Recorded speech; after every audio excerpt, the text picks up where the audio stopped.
Hoo boy! European paper time. Good week this for Manchester United fans to be concentrating on the foreign papers, although wherever you look, there it is. Sex van. Now today for you we have more on Levante, more on Serie A, and more on in an advert.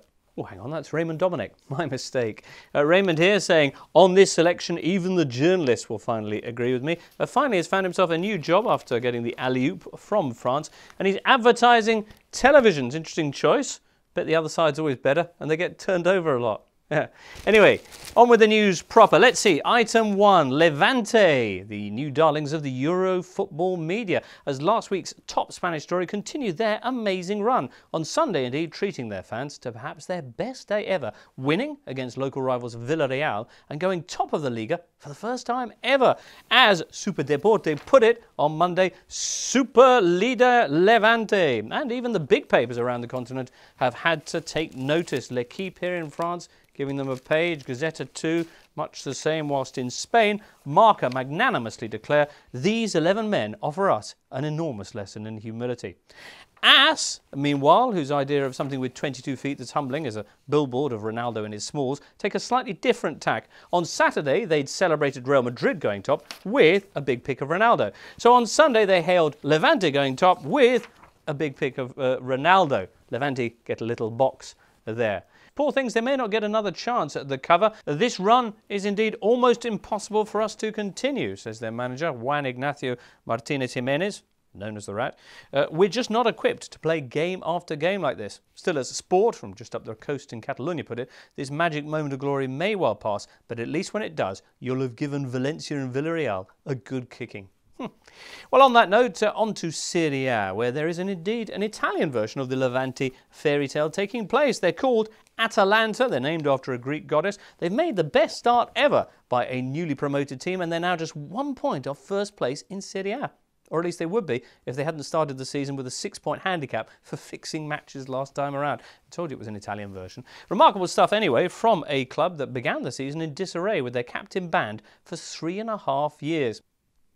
While Atalanta and their trio of free-scoring Argentines shake up Serie A, there's less happy news over in Milan, where Rino Gattuso on Monday announced that he has a potentially career-ending paralysis of the optic nerve. It'll take 4 months to know if it can be treated or if I must operate, says the 34-year-old, but I'm not giving up on my career. Nice to see as well that inside the paper has a special get well soon message from Rino's old dancing partner, Joe Jordan. Other Italian news? Well, much excitement over the dramatic increase in the number of Italian candidates on the 50-man list for the Ballon d'Or, the European Footballer of the Year. There's now one. That's up from none over the last 2 years. It is Antonio Di Natale of Udinese, top scorer for the last 2 years in Serie A and leading the charts this time around too. Di Natale is one of the European greats. Coos the Gazzetta, says Italy manager Cesare Prandelli underneath. If he goes on like this, I'll have to pick him for the national side. Whoa there, Cesare. Let's not be hasty. Well, Italy with just 1 out of 50, not the best, but they have a better showing meanwhile in the new category for manager of the year, with no less than 5 of the 20 candidates there Italians. Gazzetta's take on this fairly withering though. Those that can do, says the paper, those that can't coach. And those that can't coach do Saturday afternoons on Sky Sports, of course.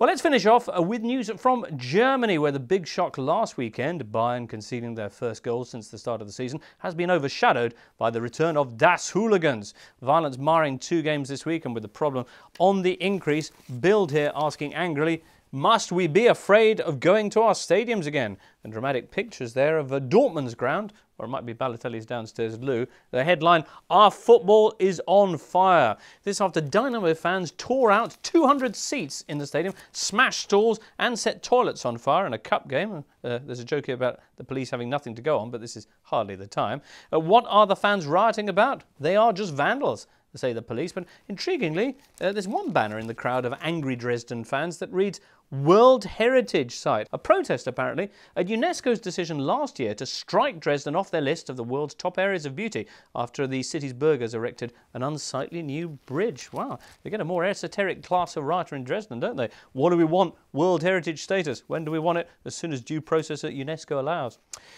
That's it anyway for this week's roundup of the papers. We'll be back with more stirring tales from the European press in 7 days' time, so hopefully you'll be joining us then.